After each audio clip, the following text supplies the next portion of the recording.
ನಮಸ್ಕಾರ. ನನ್ನ ಹೆಸರು ಮಿಲ್ ನಾಗರಾಜು, ಎಚ್ ಡಿ ಕೋಟೆ ಪುರಸಭಾ ಸದಸ್ಯರು. ನಾನು ಇವತ್ತು ಈ ಮಾಧ್ಯಮದ ಮುಖಾಂತರ ಈ ಒಂದು ಪುರಸಭೆ ವ್ಯಾಪ್ತಿ ಒಳಗಡೆ ರಸ್ತೆಗಳಿಲ್ಲ, ಕುಡಿಯೋ ನೀರು ಸಮಸ್ಯೆ ಇದೆ, ಮತ್ತು ಡ್ರೈನೇಜ್ ವ್ಯವಸ್ಥೆ ಇಲ್ಲ, ಮತ್ತು ಕೋಟ್ಯಾಂತರ ರೂಪಾಯಿ ತೆರಿಗೆ ಹಣ ಸೋರಿಕೆ ಆಗ್ತಾಯಿದೆ. ಆದರೆ ಸರ್ಕಾರಕ್ಕೆ ಬಂದಂಥ ಅನುದಾನ ಸರಿ ರೀತಿ ಸದ್ಬಳಕೆ ಆಗದೇ ಅದನ್ನು ಸರಿ ರೀತಿ ನಿಗದಿತ ಸಮಯದಲ್ಲಿ ಮೀಟಿಂಗ್ ಕರೆದು ರಿಸಲ್ಯೂಷನ್ ಮಾಡಿ ಕ್ರಿಯೋಜನೆ ಮಾಡಿ ಬೇಗ ಕೆಲಸ ಮಾಡಿದ್ರೆ ಖಂಡಿತ ಕೆಲಸಗಳಾಗ್ತದೆ. 4 ವರ್ಷ 5 ವರ್ಷ ಆದ ಅನುದಾನ ಬಂದರೂ ಸುಧಾ ಇಲ್ಲಿ ಅನುದಾನಕ್ಕೆ ಬಳಕೆ ಆಗದೇ ರಸ್ತೆಗಳ ಅಭಿವೃದ್ಧಿ ಆಗಿಲ್ಲ.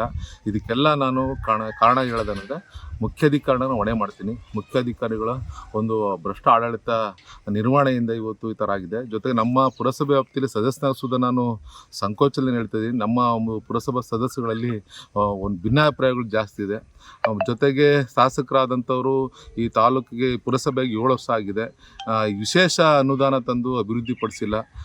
ಏನಕ್ಕೆ ಅಂತ ನನಗೆ ಅರ್ಥ ಆಗ್ತಾಯಿಲ್ಲ. ದಯಮಾಡಿ ಇಲ್ಲಿನ ಈಗ ರಸ್ತೆಗಳೆಲ್ಲ ಇಷ್ಟೊಂದು ಬಹುತೇಕ ಎಲ್ಲ ಬಡಾವಣೆ, ಒಂದೇ ಬಡಾವಣೆ ಎಲ್ಲ ಕೋಟೆ ಟೌನ್ ತಾಲೂಕು ಕೇಂದ್ರ ಸ್ಥಾನ, ಇಲ್ಲಿ ರಸ್ತೆಗಳೆಲ್ಲ ಇಷ್ಟೊಂದು ಕೊಳಚಾಗಿ ಓಡಾಡಲಿಕ್ಕೆ ಕಷ್ಟ ಆಯ್ತದೆ. ಕಾರಣ ಏನಂತೀರಿ? ಏನು ಮಾಡಬೇಕು? ಕಾರಣ ಏನಂತಂದರೆ ಮಾನ್ಯ ಶಾಸಕರಾದ ನೀಲ್ ಚಿಕ್ಕಮದವರು ಸರಿಯಾದ ರೀತಿ ಎಲ್ಲ ವಾರ್ಡ್ಗಳಲ್ಲೂ ರಸ್ತೆ ಕ್ರಿಯೋಜನೆ ಮಾಡಿಸಿ ಅದನ್ನು ಸರ್ಕಾರದ ಮಟ್ಟದಲ್ಲಿ ತಗೊಂಡೋದ್ರೆ ಖಂಡಿತ ಅಭಿವೃದ್ಧಿ ಮಾಡ್ಬೋದು.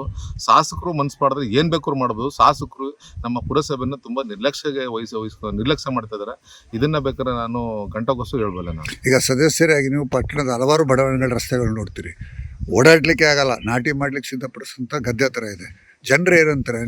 ಜನರು ನಮ್ಮ ಪುರಸಭೆ ಎಂಟೈರ್ ಸದಸ್ಯರುಗಳಿಗೆ ಇಡೀ ಶಾಪ ಆಗ್ತಾ ಇದ್ದಾರೆ. ಹಾಗಾಗಿ ಇದು ನಮಗೆ ಶೋಭೆ ತರ್ತಕ್ಕಂಥದ್ದೆಲ್ಲ. ನಾವು ಸದಸ್ಯರಾಗಿ ನಾವು ಸಾಕಷ್ಟು ಕೆಲಸಗಳು ಮಾಡ್ಬೋದಾಗಿತ್ತು. ನಮ್ಮ ಮುಖ್ಯಾಧಿಕಾರಿ ಯಾವುದೇ ರೀತಿ ಅಭಿವೃದ್ಧಿಗೆ ನಿರ್ಣಯ ತಗೊಂಡಂಥ ನಿರ್ಣಯಗಳನ್ನ ಗಾಳಿಗೆ ತೂರಿ ಅವ್ರಿಗೆ ಬೇಕಾ ಬಿಟ್ಟು ಹಣನ ದುಂದುವೆಚ್ಚ ಮಾಡಿ ಇವತ್ತು ಪುರಸಭೆನ ಅಧೋಗತಿಗೆ ತಳ್ಳಿದ್ದಾರೆ. ನಮಗೆ ಪುರಸಭೆ ಎಚ್ ಡಿ ಕೋಟೆ ಪುರಸಭೆ ಒಂಥರ ನಾಚಿಕೆ ಆಗ್ತದೆ.